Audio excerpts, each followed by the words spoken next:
干什么去了？我浪迹天涯去了。浪迹天涯？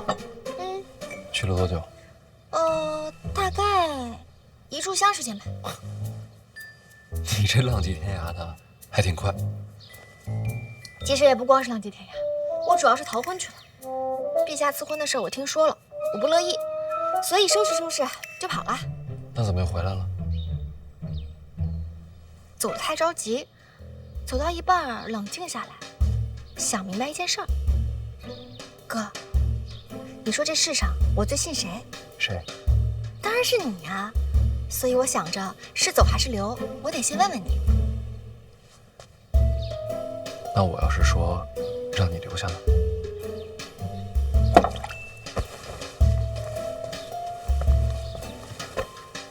你干嘛？既然不走了，就把衣服收好放箱里。你不担心我让你奉旨成婚？不担心啊，哥。我都说了，这世上我最信你。若若，你是不是不想嫁？不想。哥知道了，你放心，我想办法。你不想嫁，咱就不嫁。好。真要是不行啊，我带你跑。行。哎，别，头发乱。行，那你先收着，我去处理一下范思哲的事。哎，哥，你不是刚回来吗？范思哲怎么了？事儿大吗？这么说吧，我差点想把他打死。我经常这么想，我帮你啊。是个误会。哦，那只能下次，下次动手叫我。那好歹是你弟弟，你可是我哥，你能不能一视同仁一点？那不行。啊，未来我可能有很多弟弟，但是哥肯定只有你一个了。好像有那么点道理。若若，你放心，哥不会让你信错。那当然了。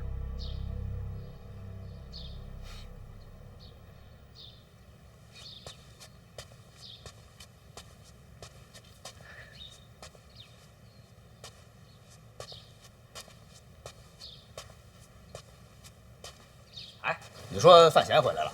是的，少爷。我爹特高兴吧？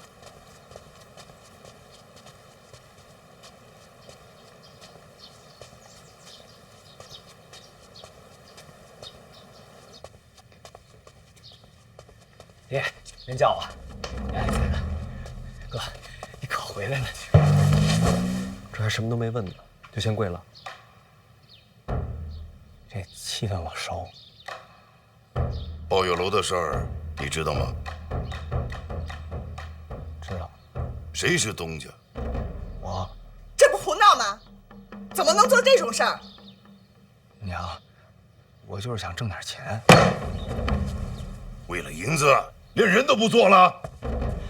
老爷，你饶他一命吧！啊，好啊，举家法来。哎，不用。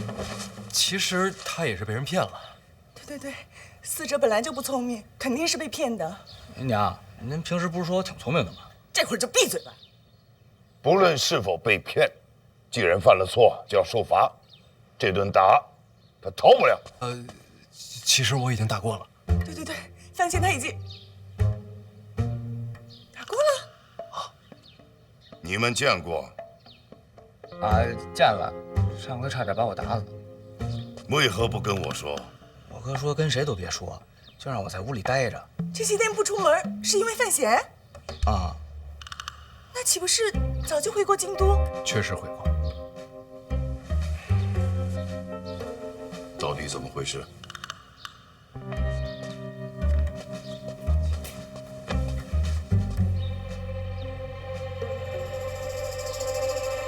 爹，这事说来话长，别让他一直跪着。站那儿。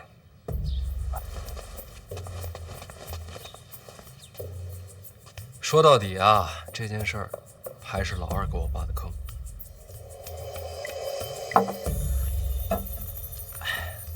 反正情况啊，就大概是这样。抱月楼逼良为娼的事儿，他确实不知道。您听见了？我真不知道。抱月楼一旦事发，第一个抓的就是你。哎，别，他们没跟我说是青楼，就说是听曲儿聊天的地儿。我那怎么办啊？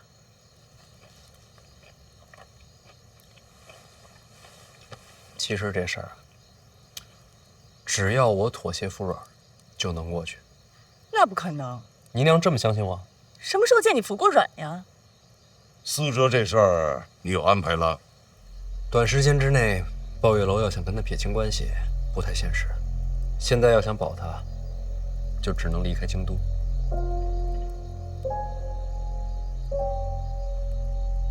有道理。那我陪思哲回儋州怼着。也不能留在庆国，不在庆国去哪儿啊？要北上，去北齐。太远了吧？也好，那我就陪思哲北上。姨娘不能陪，她得自己去。为什么？是啊，这是暗中远行，不是游山玩水。你好歹也是国公之女，你陪着谁不认识？那也不能让思哲一个人去北齐呀，他都没离开过京都。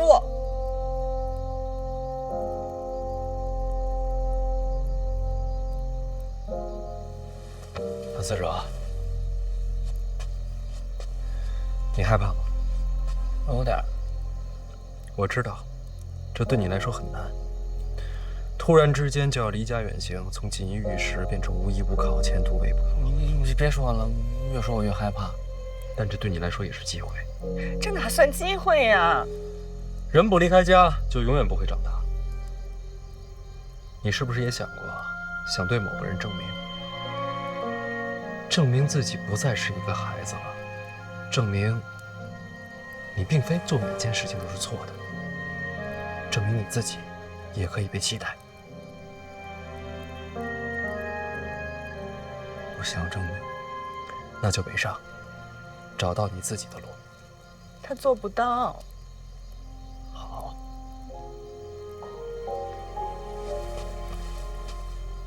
大声一点。好，我听不见，我能做到。错误是我犯的，我就承担后果。爷，我愿意去北齐。可你明明在害怕呀。娘，我是害怕呀，可是我也不能走在您的身后啊。我已经长大了。何时出发？今晚。这么快？快点好，娘，我怕再过2天我变卦了。哥，北齐是不是特冷啊？有点冷。好，那我多拿几件厚衣服啊，我怕一会儿来不及了。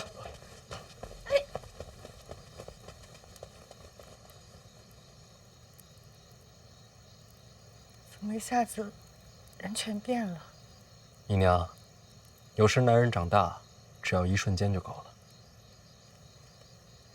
不行，我得去交代2句。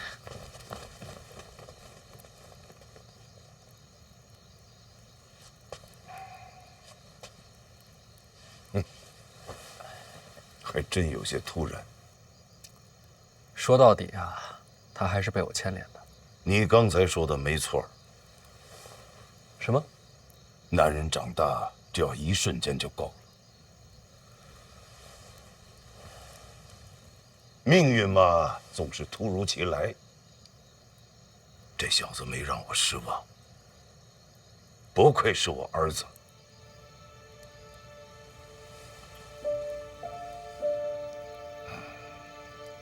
这些话，您倒是当着他面说呀。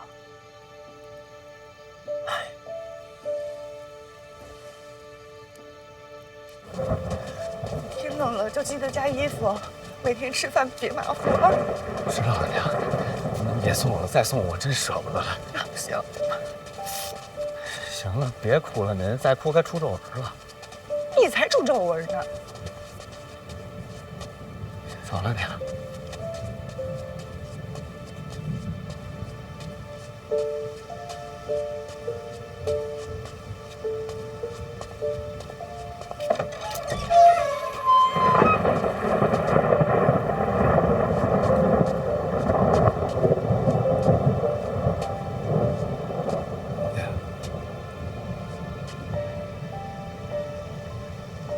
范闲刚才说，有些话该当你面讲。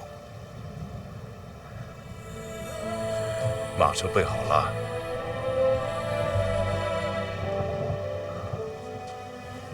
谢谢爹。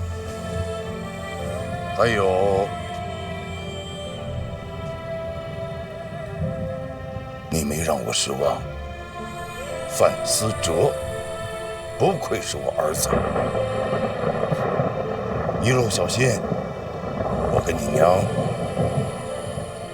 等你回家。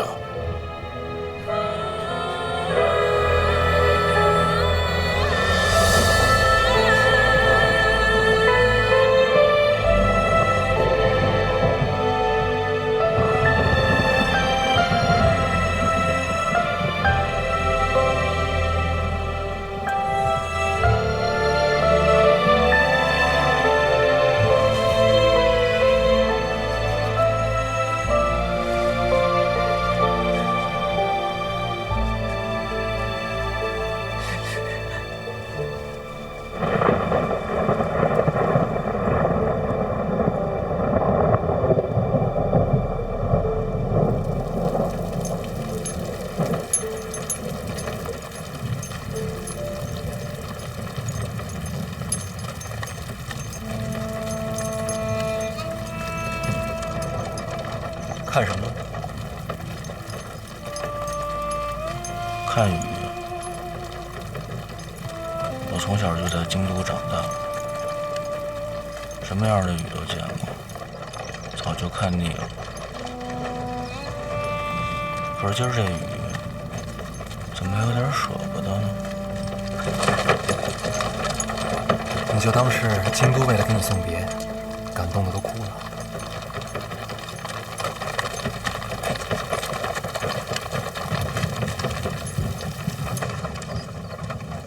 要不你也哭出来？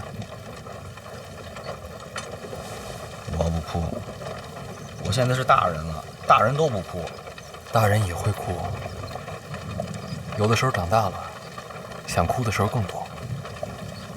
哥，那你陪我一块儿哭吧。北上的又不是我，我哭什么？就一句好话都不会说。什么？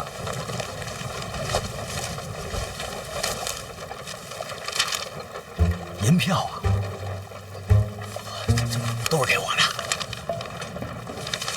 这是本钱，等到了北齐啊，你的第一个任务就是赚钱。做什么买卖你自己定，出什么事儿你自己扛着。别忘了，你要跟爹挣钱，要跟你自己挣钱。钱有没碰啊？这钱得还啊，这是投资，等你赚了钱我得分红啊。咱们这亲兄弟还算这么明白呢？不要还回来了。不，你放心，肯定不能让你赔本。你说这个挣钱是第一个任务，那第二个任务是什么呀？你还记得郭宝坤吧？啊，他也在北齐。别了吧，什么别了吧？你都给他打得那么惨了，斩草还要除根啊！他现在给我做事儿呢。他都能给你做事儿了。你到了北齐，第一个先去找郭宝坤啊，然后呢？接下来我跟你说的话，记在心里，别告诉第二个人。那能告诉郭宝坤吗？别告诉第三个人。咱说话得严谨。闭嘴！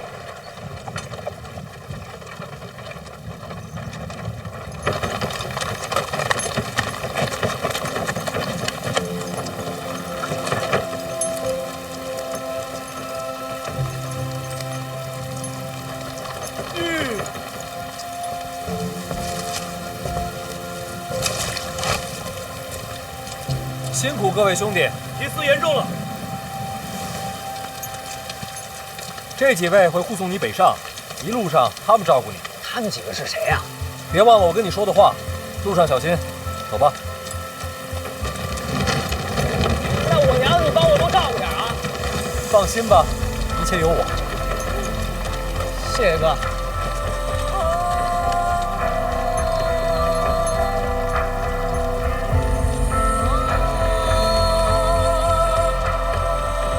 哎，你的银子我记着呢啊，放心吧，别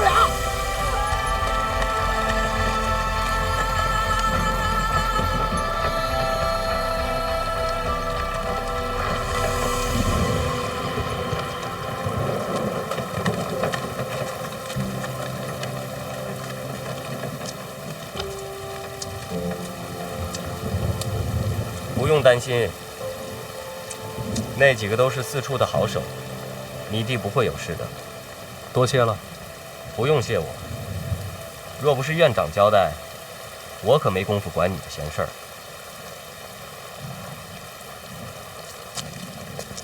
哎，明天我到一处上任，要不要来看一眼？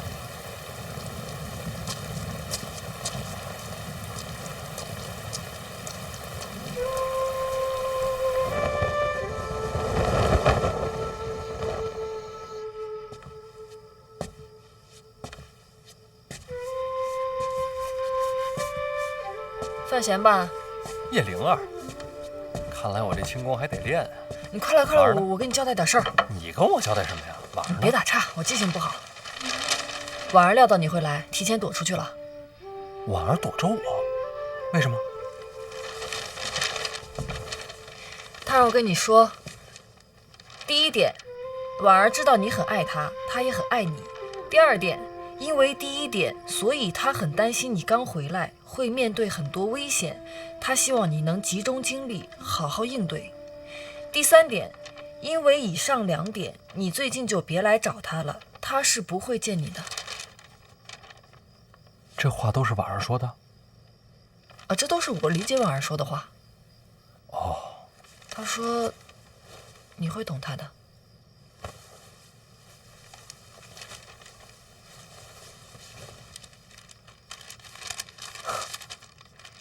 哦，还有一点啊，什么来着？哦，她说她一直都在。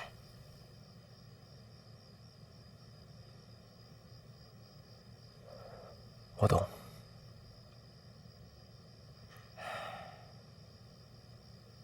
哦，那麻烦你也帮我转达两句呗。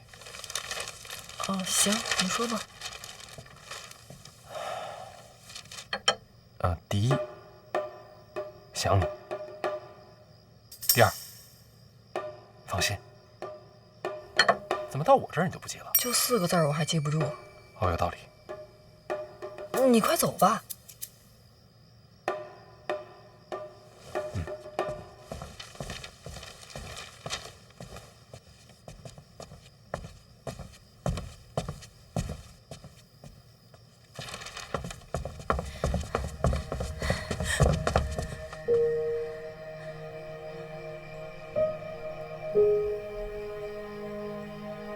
真搞不懂你，想见就见呗，干嘛把自己弄得可怜兮兮的？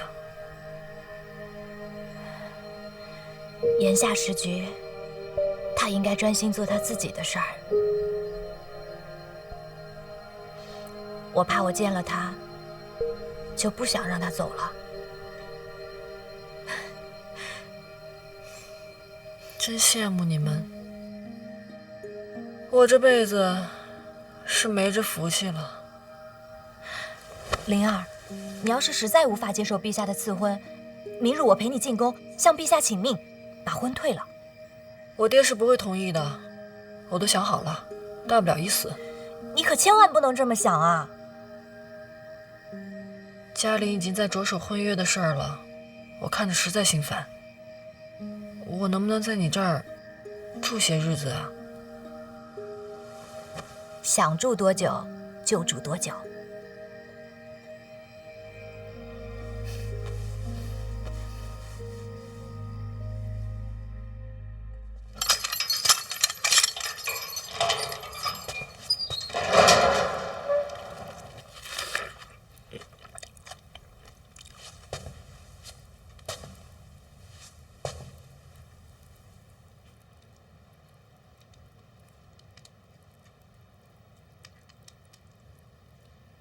爹，我回来了。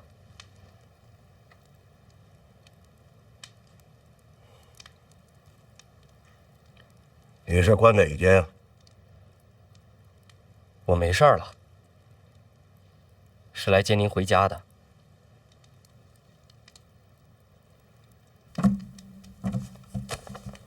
你没事就好，别回去吧。我在这挺好的，不回。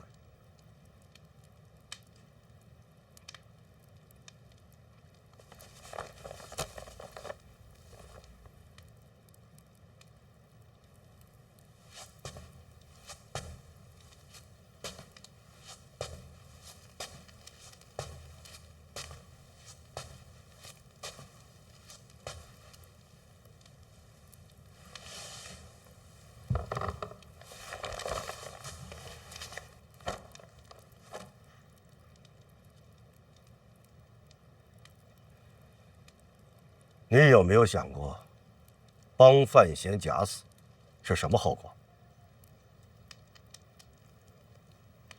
范闲进宫了，欺君之罪他一人扛。你还知道欺君之罪啊？这4个字，往往连带着满门覆灭、血流成河。我为什么待在这里面？真的是做个样子吗？我是准备把命给你赔上。我盘算过了，最多我死不牵扯家里。你盘算过了？庆国律法、陛下天威，都是你判断出来的？若有差池，我一人顶罪。你还觉得自己了不起？命说不要就不要，死了一了百了。我也是不得已而为之。怎么就不得已，让你如此不计后果？此事涉及皇子谋逆，那你就回京再说呀。事关庆国，我不该坐等。这么说，你还是为了庆国？我所行之事，皆是如此。为了庆国，不惜欺君，庆国高于一切。那陛下呢？陛下当然身系天下，但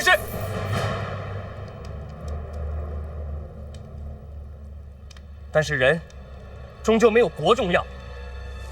好大的胆子呀，严定宇！明教我的，家国至上。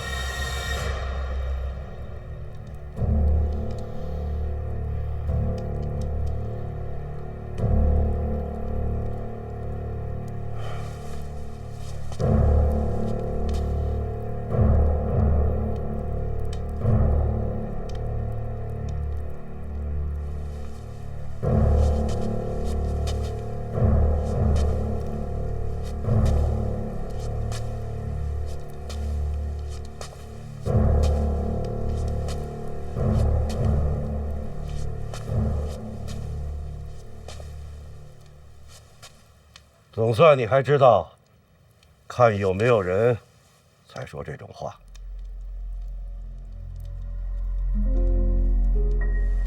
我也没那么傻。来，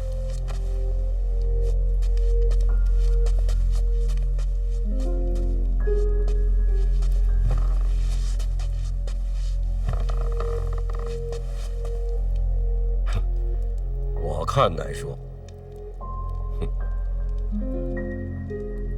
你为什么要帮他？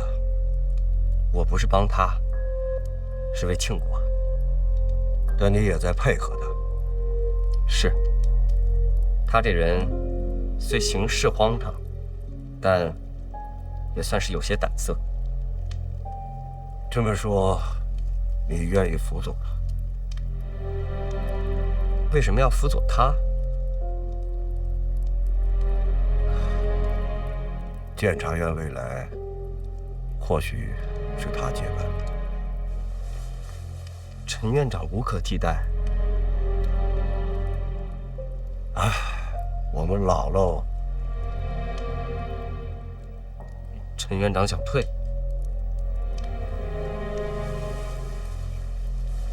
不止陈萍萍，我也想退。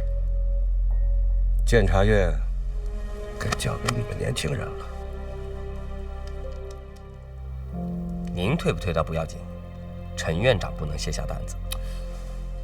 这话怎么说的？那监察院没人比陈院长更重要。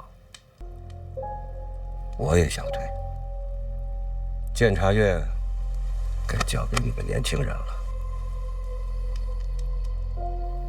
您退不退倒不要紧，陈院长不能卸下担子。这话怎么说的？那监察院没人比陈院长更重要。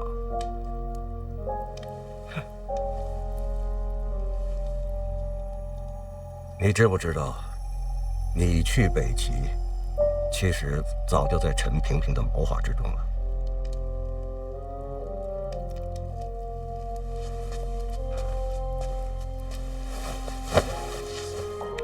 为国尽忠，求之不得。他就猜到你会这么回答。他让您这么问我的？他还有一句，是不是他的任何命令，你都够接受？当然，如果他的命令是让你从此不再听命，只遵守自己内心选择而活呢？什么意思？哎，来扶我一把。你没事多接触接触范闲，是有差事吗？交朋友。交朋友也算差事？让你学学他，情感和律法有时候需要偏旁，这一点你不如他。这怎么平衡啊？这是两码事儿。就像你把沈仲妹妹带回京都，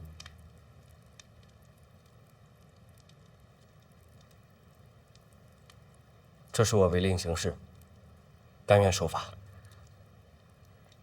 令不令的再说，对还是错，不谈。你这么做，就是听从内心选择。对和错怎能抛开不谈？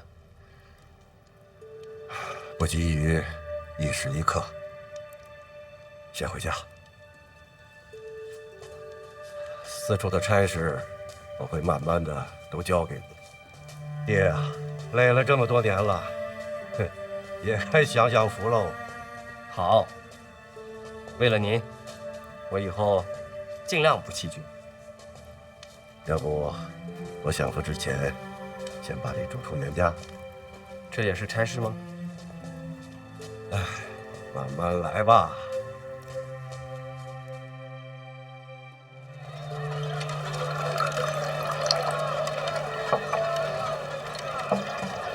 严大人，来，赶紧讲。还真来了。院长的意思，让我给你带个路，熟悉熟悉。哟，快！就这儿了。多谢啊，多谢。哟，这么热闹啊！医术嘛，与京都百官都有往来行动。诸葛死后，越发荒唐。来，这个搬进去。前哪儿？哎，放那边，放那边。往里，走啊往里放。进来看看。你自己去吧，我懒得看。有好戏看，保证热闹。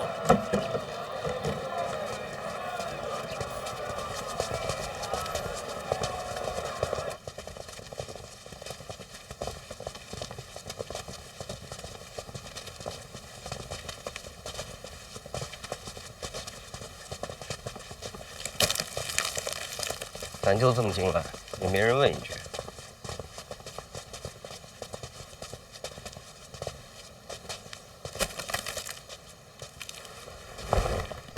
云梦鱼，认识？南方大湖特有的鱼种，出了名的鲜美。南方，挺远吧？是，那这些冰块呢？去年从北方边境凿下来的，一直保存到现在，就是为了这些鱼吧。800里加急运来京都的。一个极南，一个极北，800里加急，就为了尝个鲜。你们三个干什么的？老王，小猪，严公子，提司大人。哟，连我都认识。院里有谁不认识提司大人呢？您平时这么忙，今日怎么来医处了？小朱，哎，院长发话了，小范大人以提司之职暂理医处诸般事宜。哎呦，那是天大的喜事啊！小人这就去禀报。哎，我问你，小猪是吧？哎，这人梦鱼是谁送的？这小人刚办差回来，不太清楚。行，那我进去问问别人。哎，对，小人还是去禀报一声，让大伙出来迎接你啊。不用，我自己进去看。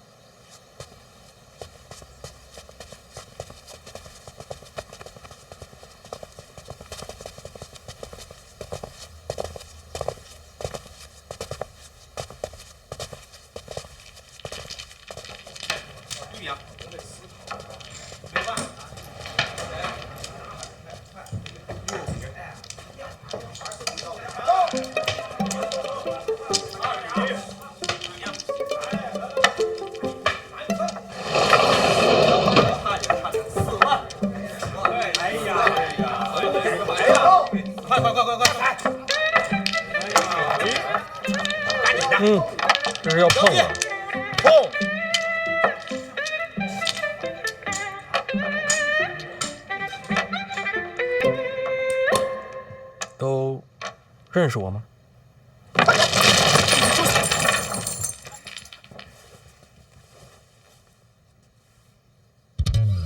可以啊，挺气派的啊。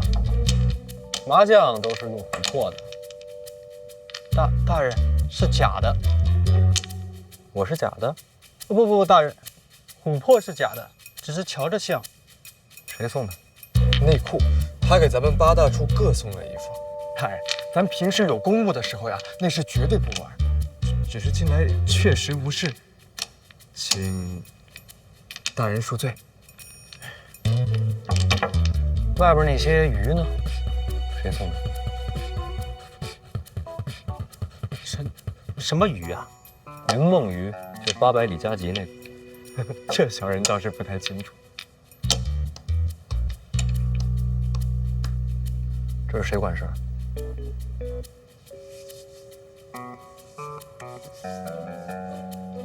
这也不知道？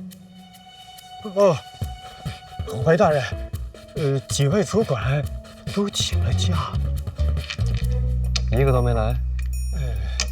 也是近来无事。怎会无事？一处每日案卷文书，该审阅归档的可都不少。谁来操办？处理的主簿。这些杂事都交由他办理。这人在哪儿？就在侧院，小子这就去叫。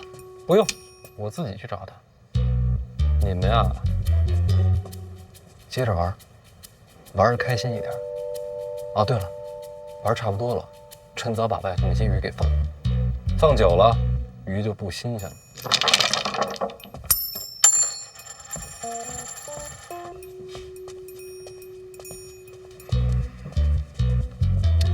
别动，还真打算接着玩啊？这怎么办呀？不知道。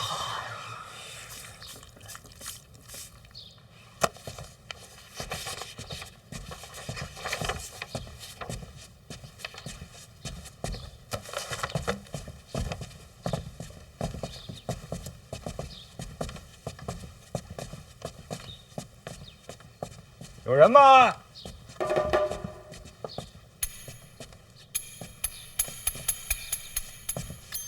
启田兄，老邓，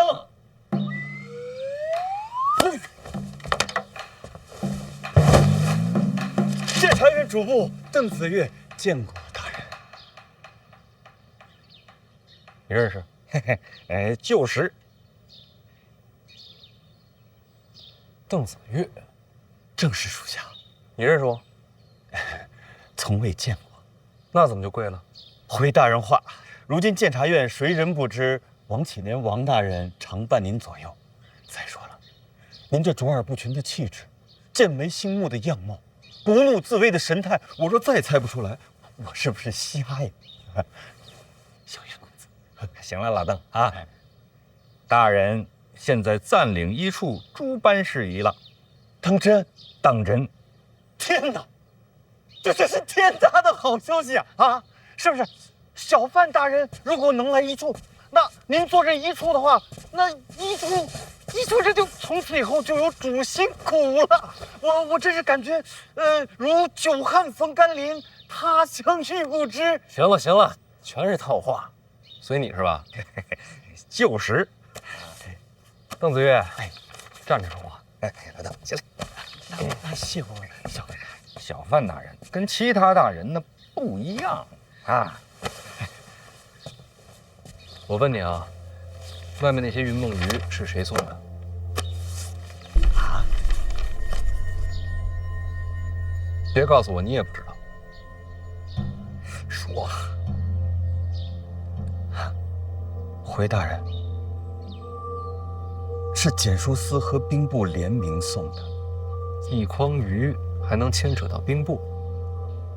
不是兵部，别人也没本事用800里加急把新鲜的云梦鱼送入京都。那检书司呢？此类鲜鱼都是先送往检书司，再由检书司按品序分类，再依次送往皇宫内院和6部各大臣府上。当然，检书司和兵部会留出一份，联名送往一处。都吃了。此鱼异常珍贵，故此有人吃了，有人卖。卖到哪儿？简书司。好极了，简书司送来的鱼再卖回简书司，这买卖可真好做啊，价钱也不低吧？或许是怕浪费呢。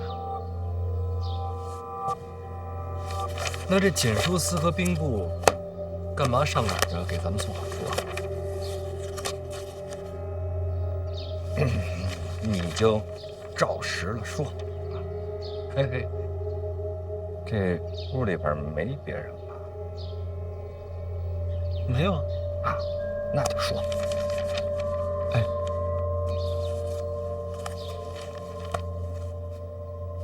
回大人话，其实不光是简书司，其他6部都有礼相送。人缘这么好？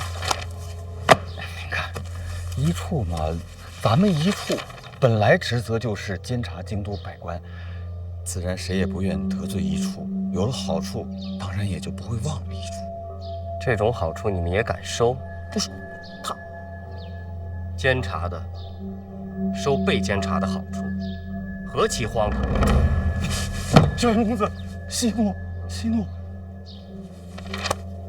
要说他们，那不收也不行啊，所以这荒唐也算是合情理吧。怎么叫不收也不行？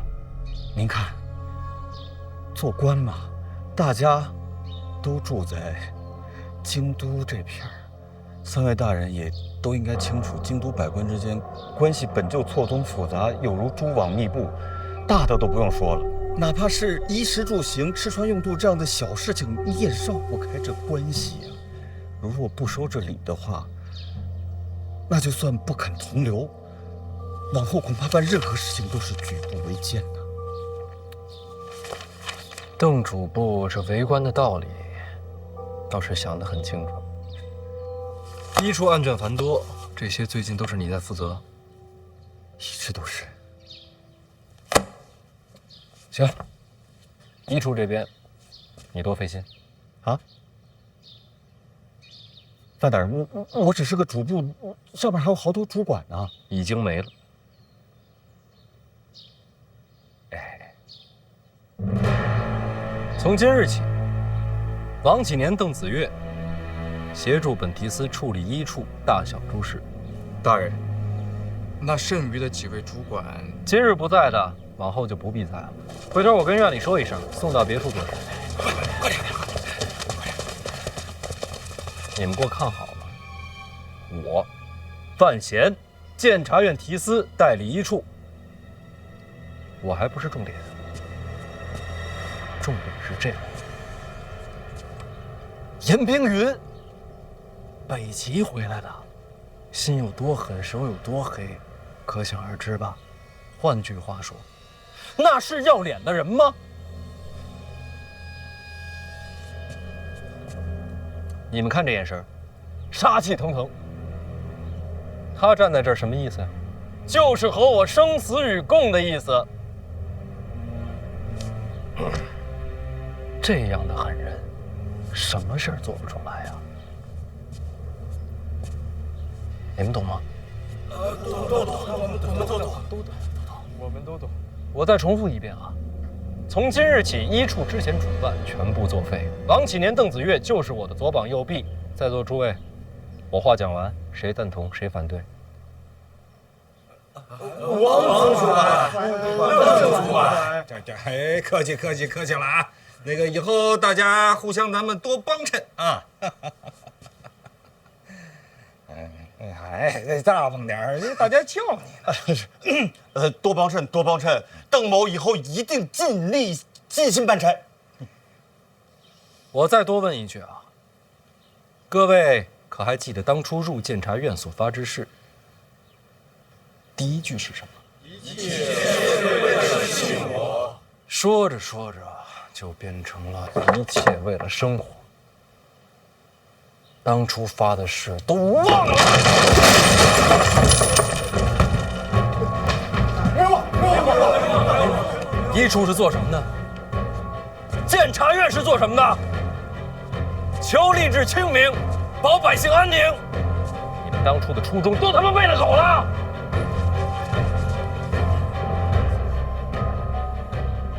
我不管你们以前怎么过的，从今天起，不许再这么过。所有的礼不许收。我知道你想说什么，不收礼在京都会很难，是吧？人活着哪有不难的？你们出去上街上看看，看看那些百姓，他们都没说难，你们有脸吗？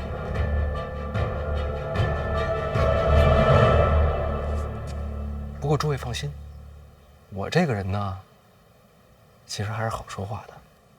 各位要小心，做了错事儿，千万别落在小严的手里，那才是真的惨。我管不着你们一处啊，都是监察院，一切为了庆国。行了，话我也说完了，该办差了。邓子岳，大人，属下应该办什么差呀？刚门口那鱼我也看了，我觉着不新鲜。鱼不新鲜，送来的鱼不新鲜，说明什么呀？说明他简书司看不起我们一处，这谁忍得了？邓子岳，属下在，带人把简书司给我封了。大人，恳请大人知道，简书司的代公公那可是淑贵妃面前的红人呐。我知道，老二他娘嘛，喜欢读书，我见过。那大人是不是再斟酌斟酌？怕什么？听我的，该封就封。就算要封的话，以何罪名啊？一处这么多案卷，简书司就一点过错没有？那要这么说的话，自然是有。那还等什么？带人去封。大人，我本来就是初来乍到，根本就难以服众，而且我这个职位我压不住简书司啊。那要不辛苦小严公子带队一趟？一处差事与我何干？都是监察院为国效命。那就有劳小严大人了。我带队去封简书司，那你干嘛去啊？请人啊，戏台都搭好了，总得有个看戏的吧？请谁啊？大罗金仙。范闲来了。慢点，慢点，别摔着。哟，快剑也回来了。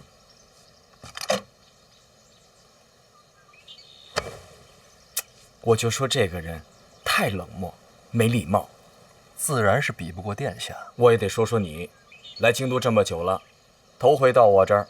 是，确实是我不对。这不，亲自登门，赔礼道歉。这是什么呀？云梦鱼听说过吗？云梦鱼，那可是透骨仙。咱们先喝上2杯，我让人呐蒸上这云梦鱼呢。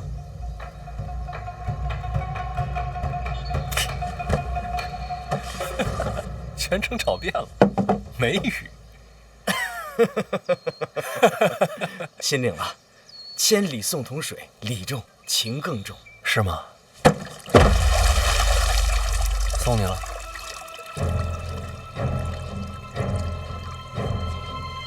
彼岸，清清。哎，但我知道哪儿有鱼，所以呢？所以咱俩抓鱼去。我跟你去抓鱼，殿下没空。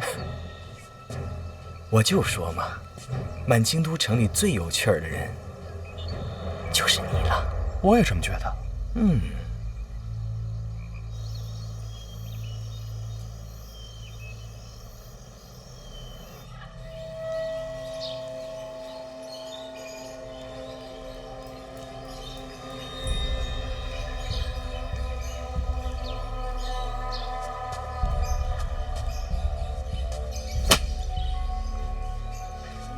我早就说过，京城里别的衙门可以不管，监察院必须侍奉好喽。我说过这话没有？我说过没有？您说过，代公公，咱们不敢大意，平日里没少打点，这不今儿还送了云梦鱼过去呢，那还让人家一处把咱们给围喽。我们也不知道啊。哪位主管来的？都没来。领队的说是姓邓，是个主簿。切！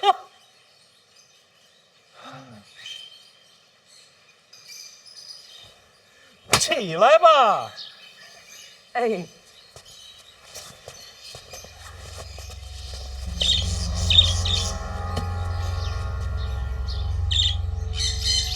用的什么罪名啊？就是克扣些菜钱之类的。这算什么罪名啊？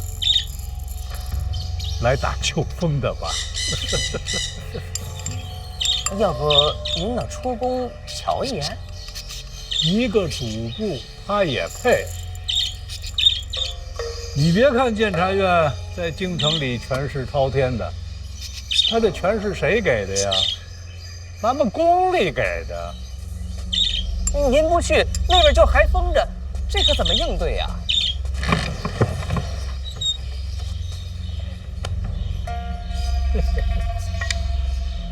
爱封多久封多久。回头啊，跟御膳房说，今天宫里的菜蔬少了一些，尤其是几位贵人爱吃的青菜，没有了。这怎么成啊？上边要是问起来呀，就说一处威风，断了宫里的贡菜，我们检书司官小职微，无力抗争。那陛下那边也减菜粮了？你来宫里多少年了？这种话你也问得出口？属下知罪。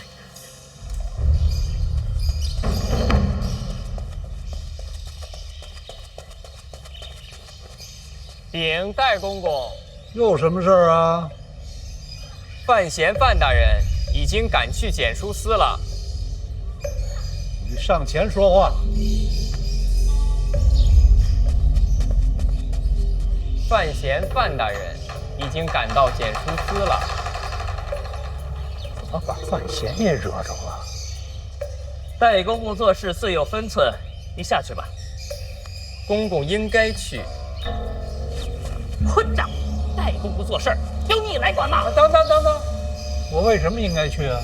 回公公，赶去检书司的除了范闲，还有二殿下。你说谁？二殿下。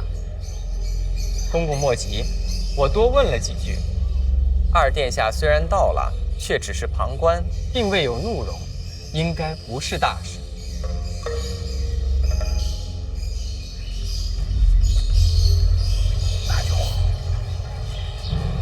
咱们检书司依靠的本就是淑妃娘娘，既然二殿下也到了，公公还是露一面的好，绝不能让殿下觉得怠慢。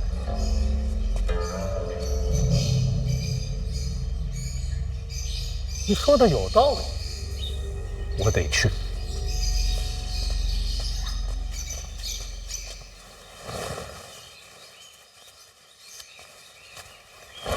你叫什么来着？回公公。小的红烛，刚入宫的，在宫里有几年了。行，有个伶俐劲儿。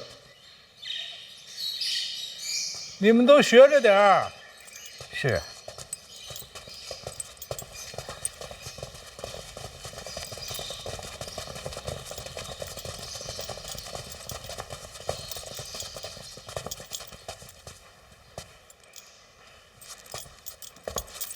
你跟我一起去。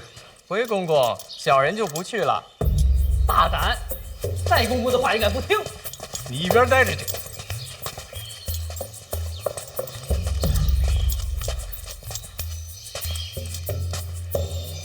为何抗命？宫里得有人守着，检书司那边若出差错，也好应对。怎么应对？自然是寻淑妃娘娘求情。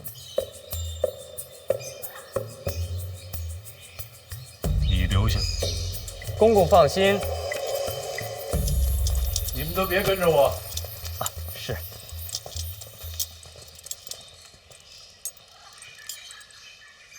哎，小红公公，我有个事情想让您帮我拿拿主意。诸位前辈都在，我也不敢拿主意。您尽管说就是。御膳房那边还要减菜量吗？戴公公人已经赶过去了，或许就有转机。这时候，咱们这些下面做事的，少一份麻烦，便多一条活路。孝侯姑姑说的是，都别乱来，咱就一个字儿，等。对，吃饭。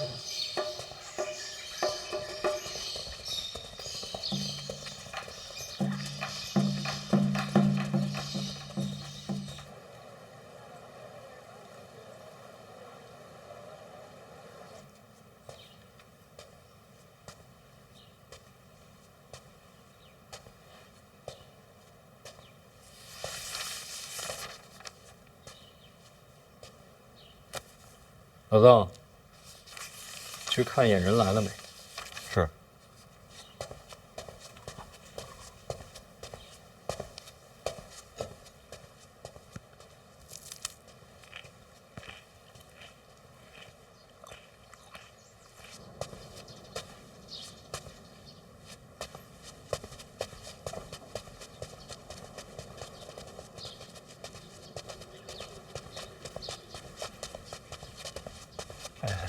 王先生，稍等。那不敢耽误啊，这里边都等着呢。是，这什么？稍等一下。你看，我早听说啊，王先生这个人智勇双全，可惜我无缘相见。干什么你？这听说王先生是小范大人身边的红人，那么小范大人今天这个局面，他想要一个什么结果呢？戴公公常年给医术送鱼，情分呢，还是有的，都是举手之劳。但是我们家小范大人可没吃着你的鱼呀。小范大人这不是刚到医处吗？您放心，我这都准备了。行，进去吧。哎，等一等，还有一件事。二殿下怎么也来了？这还有件事儿啊。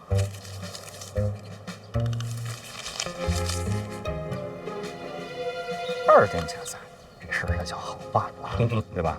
毕竟咱们都是在京都为官嘛，做什么事情还是得守规矩的。明白。走。小范大人吩咐我出来看看，人来了没有？哎，来了。哎，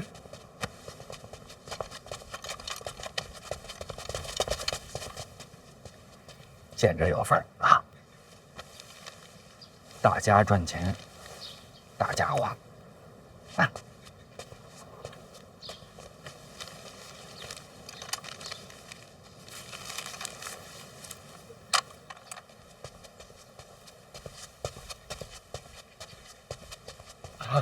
老奴拜见殿下。起来吧。谢殿下。听说你这里有云梦鱼，是，来买2条。殿下开玩笑，回头让人给殿下送府上去。你这办的是官差，可不能不收钱。身为一个皇子，不能假公济私，这道理能明白吧？是，这老奴糊涂了。必安，给银子。不用，我请殿下吃鱼。银子我出。不是这入账。回头我就入账。别回头了，这不有纸有笔吗？现在就记。哎，好。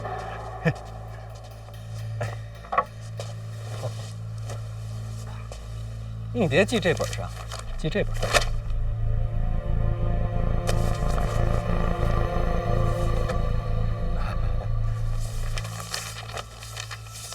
戴公公认不认识老金头啊？谁？老金头，一个卖菜的，欠了不少账。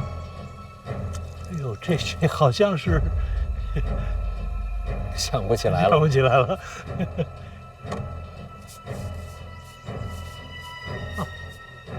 这老金头如果跟大人有关系，他所欠的账我可以一笔勾销。不用，已经没事了。哦，那就好，那就好。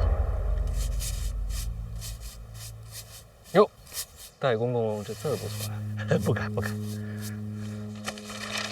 哦，跟这账册之前记的是一模一样。这么说来，戴公公都是亲自写啊。身负皇恩，不敢怠慢。那这账册将来要是查出什么问题，都得问你啊！啊，这个简书司呢，是为宫里办一些杂事儿，账有些细碎。如果大人看不明白的话，我跟您解释。细碎？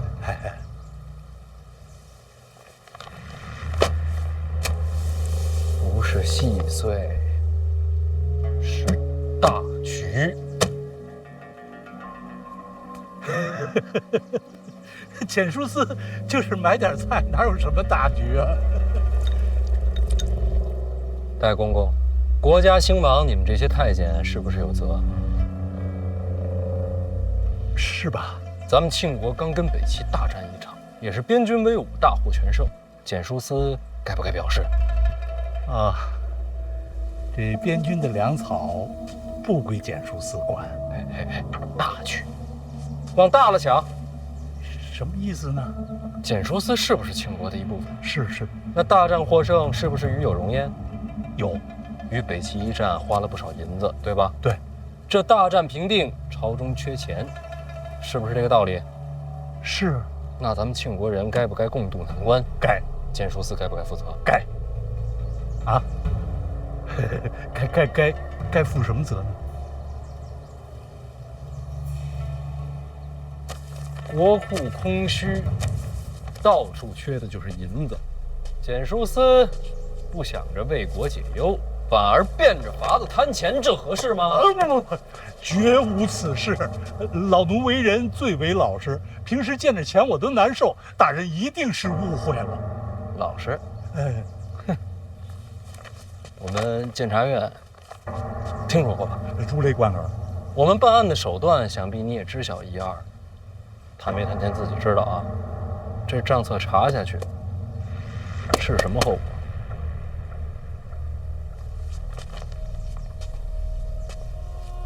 都缺钱啊，戴公公。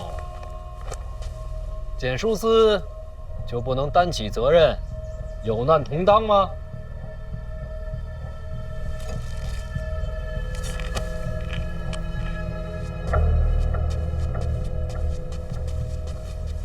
范大人，可不可以到后边说话？没事，都自己人。自己人。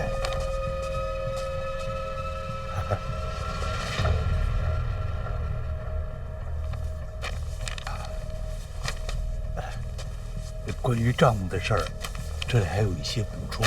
如果您不明白，可以回去自己看。不是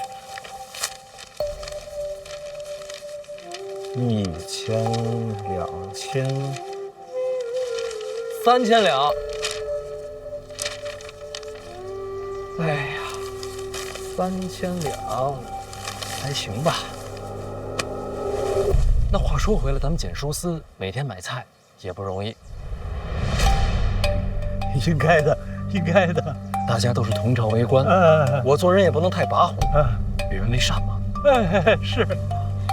小范大人真是深谙为官之道。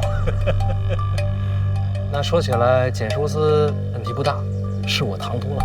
不是，应该的，查也是应该的。误会解释清楚就好。老赵，撤了吧。撤。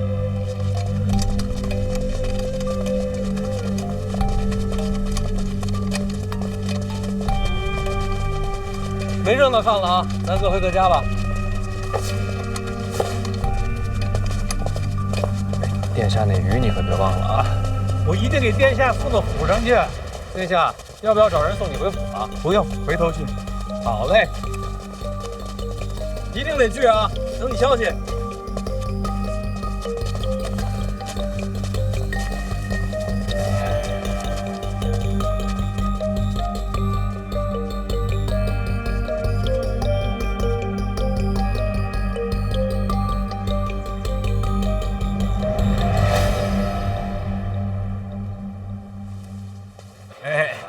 这是欠你半年的水果钱。哎，谢谢您还记得，应该的，应该还，应该还啊！今天水果新鲜，再拿点。好，你挑挑。看这个红线啊，你挑。哎，这个红线，哎，就这些吧。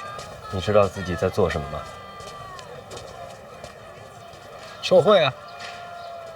这件事儿，我一定会参与。你一个可不够，多找几个一块蹭。什么乱七八糟的？哎，这里来一个，不吃。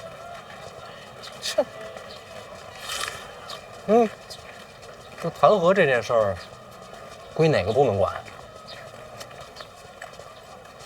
除了监察院，就是督察院啊。督察院。御史言官，怎么样？关系好吗？你到底想干什么？我不是说了吗？多找几个人一块参我。辛苦您啊，把这个消息给我散出去。别人布陷阱，都是对政敌，你的好，给自己挖坑。拜托了，被参倒了没人救你。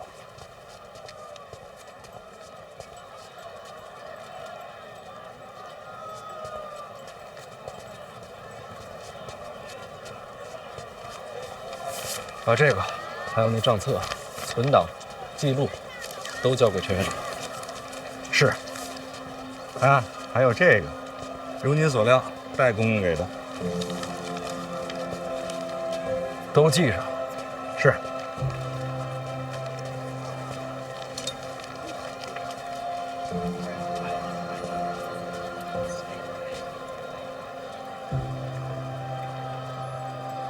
那个戴公公根本就不记得老金头，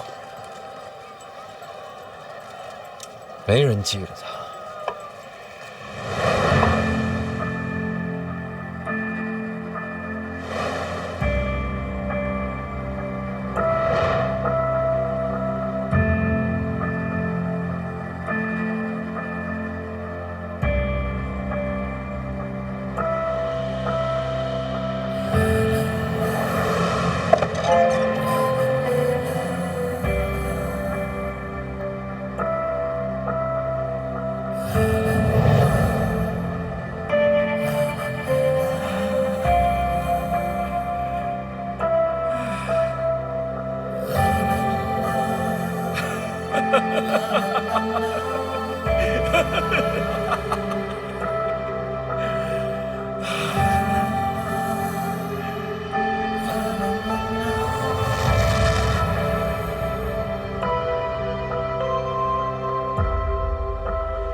其实我也没见过几面，不知道为什么，总是忘不掉。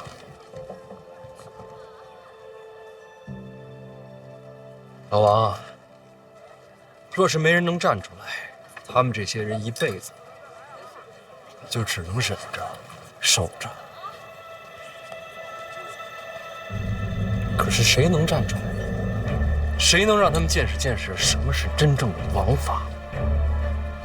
这王法若是总见不着，谁还信呢？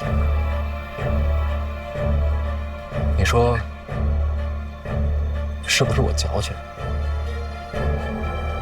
大人，我也想见见这传说中的王法。那就让京都开开眼吧。